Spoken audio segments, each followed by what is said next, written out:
Hello, hello dear ones. I'm in my Scorpio outfit. It's morning Scorpio today. Scorpios, Aquarians, Leos and Taurians will be feeling a little bit uptight. It's a very challenging moon actually. A lot of the readings online are saying the moon's in Taurus, which is the opposite sign, but the masters say it's in his only sign. He doesn't move constellations because it's night time. He's still in Scorpio, but I expect this, what happens is you get the reflection from the moon, the opposite of Taurus. I had a friend of mine once, and she used to say at night time you were in the opposite sign.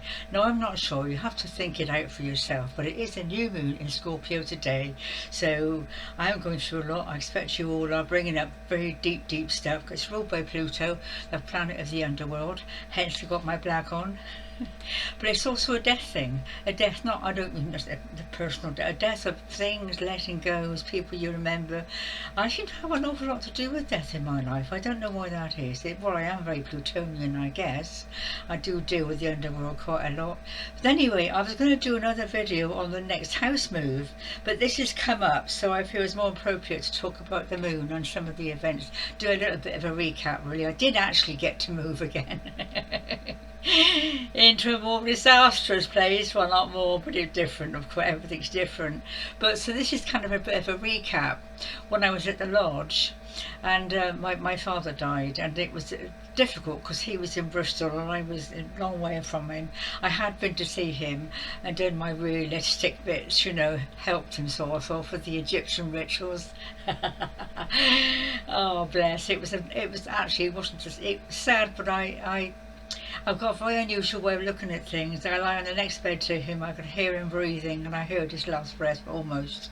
And it was actually very beautiful because the angels were there. And death is a beautiful experience when you see him productively and positively.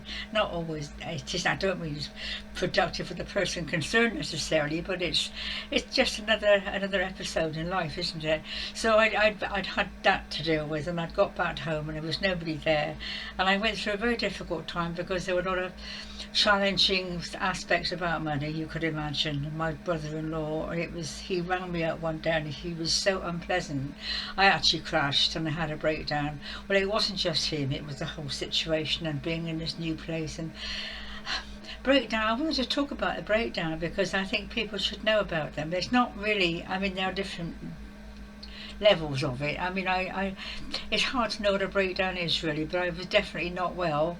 I had a counsellor at the time and I was floating about, just getting through the day. I had nobody with me, of course. I had to get through the day somehow, which I did, and going shopping was, I just had to pray that there would be something on the shelves for me, which I did, and I got through quite okay. I think it lasted about 6 weeks, just feeling, well, very weird. I had a wonderful friend in California called Dr. Joshua Stone. He used to run something called the IM University, and bless him, he saved my life. I hadn't got a computer then.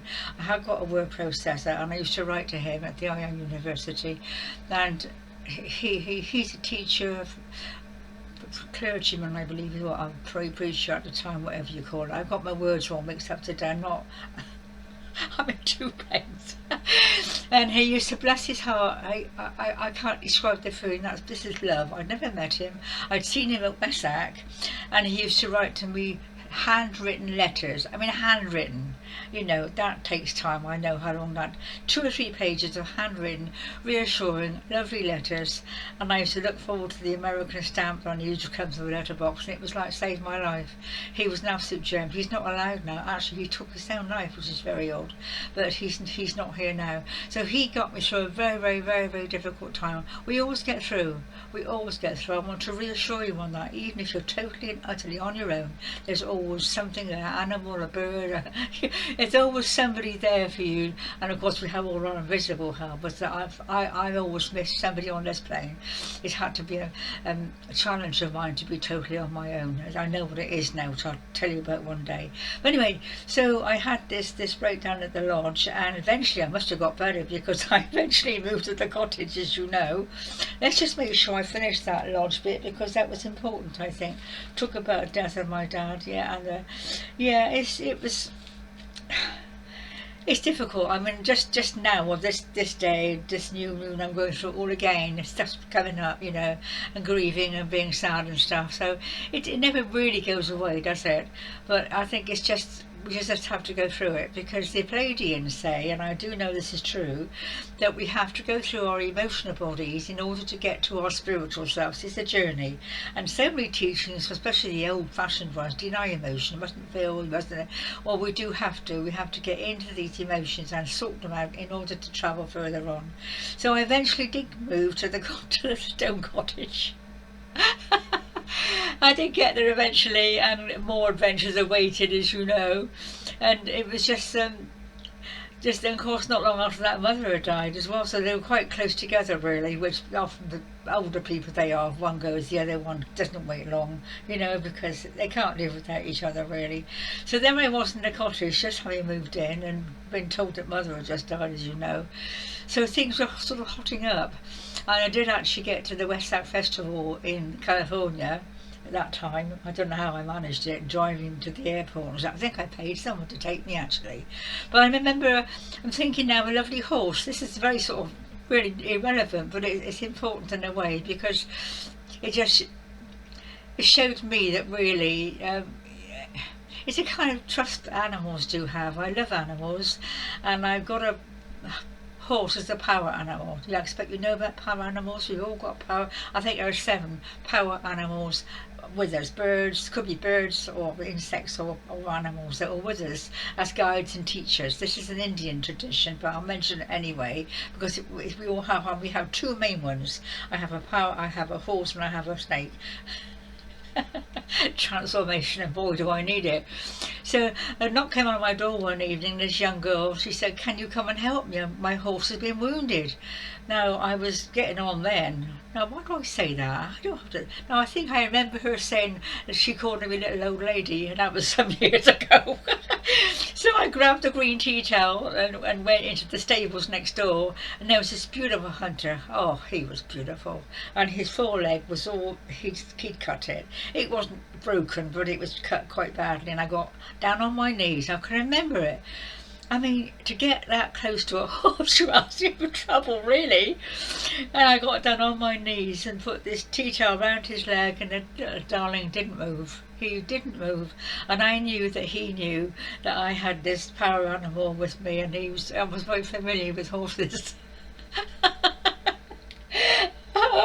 So anyway, that was that experience. I tried to make notes because this is such a muddle. I feel muddly today, but I know I've got to do the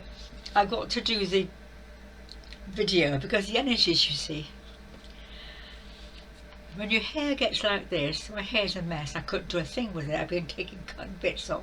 When it gets like this, you're ascended, or going to be ascended. I have my ascension. Have I told you about that? No, 2 or 3 weeks ago. Beautiful experience, actually. But I can't say I do feel a bit different. I do, yes I do. So this is like part of my service, so I understand, is giving out information and sharing knowledge and stuff like that. And the books, of course. So there I was, and I used to go to the pub in the village. It was a lovely village. In those days we had pubs. They weren't all closed down. There was a lovely pub, and I'd go on a Saturday lunchtime and have cheese and chips. I never was afraid of going on my own to a pub. Not lunchtime, not about an evening I wouldn't, but at lunchtime I did. And I got chatting to this very nice man. And week after week I went, and we had a little chat. He was there every week. Apparently he was telling me that his daughter had riding lessons. And it just suddenly occurred to me, and I think it only occurred to me a few weeks ago, that this man was chatting me up, because he kept telling me, "I've got an hour to spare. My daughter's gone riding, and I could, spare an hour." I thought, he never said what he wanted the hour for, but I suddenly realised he wanted to come to my cottage for a bit of floozy. And I thought, oh really, that's a shame. I could have, well, I'm not sure I'd have gone for it. I'm not sure I really fancied him anyway, but I thought, well, it was in a way quite a compliment. And then I met this other man. Now, this is a real story that I don't know the answer to. A man called David. I was going through my cards the other day, and I found this lovely, lovely Christmas card. I thought, David? Who on earth was David? And he said, from your newest friend, da-da-da-da. And when I was going through my photograph album with my daughter, I thought, it says there, missing David. I thought, I still don't know who he was. I've got oh yes, I said missing David. He died.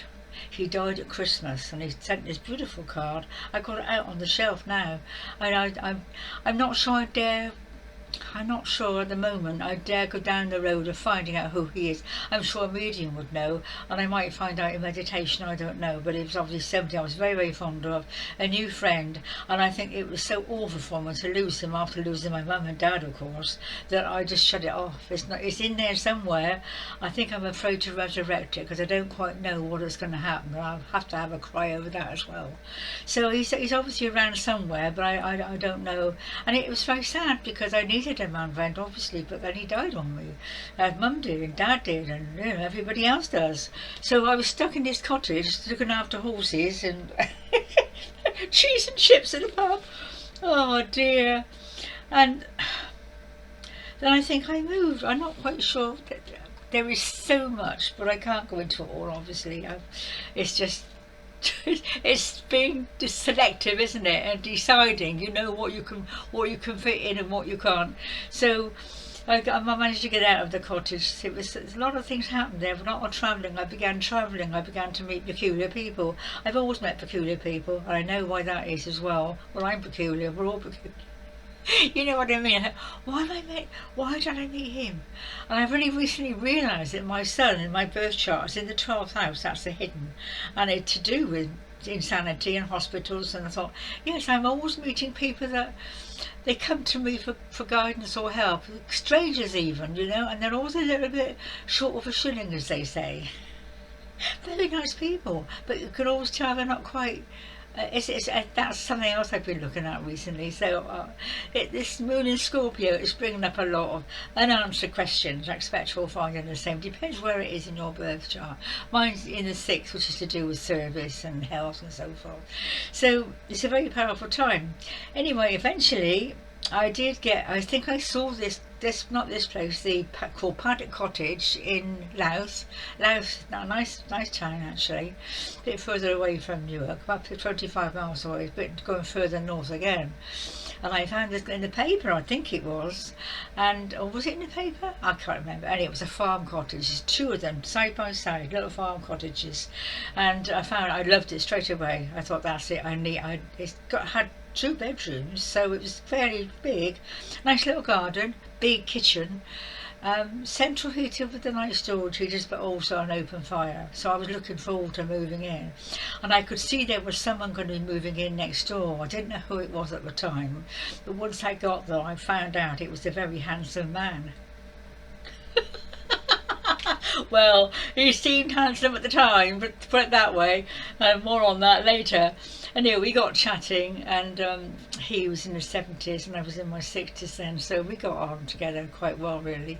In fact, we went on holiday together. But this is when the fun really began at Paddock Cottage. It was really a very challenging,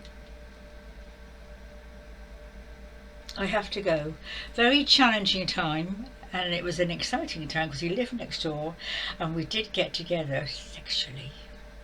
I used to go in there for a cuddle in the middle of the night, and he used to come into my cottage for a cuddle in the middle of the night. It was a very strange time.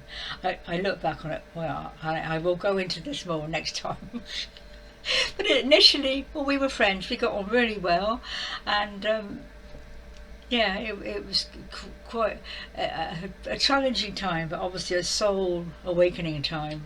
And I spent thousands of pounds on talking to clairvoyants and mediums, trying to get myself understanding or get myself out of the mess I got into with him, because I did. But initially, I moved into the cottage. It was a lovely little cottage. I could have an open fire. I think I've mentioned it in the video sometime about it. So, and it was about 10 miles, I think, from Lincoln. No, 15 miles from Lincoln, but the local town called Laos was a dear little town, lots of little shops, and it's not so much now because things are closing down, but at the time it was a dear little town, and I loved it, and I made some nice little friends there, really. So anyway, on that note, more to come.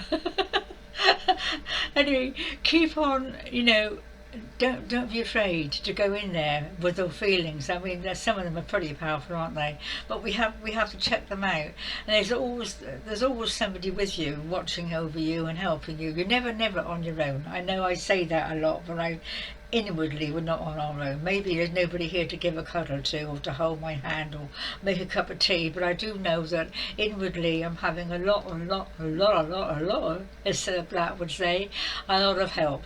So there you go, darlings. Keep on with the good work. The moon will last a couple of days and you can breathe again. Okay, take care. Goodbye.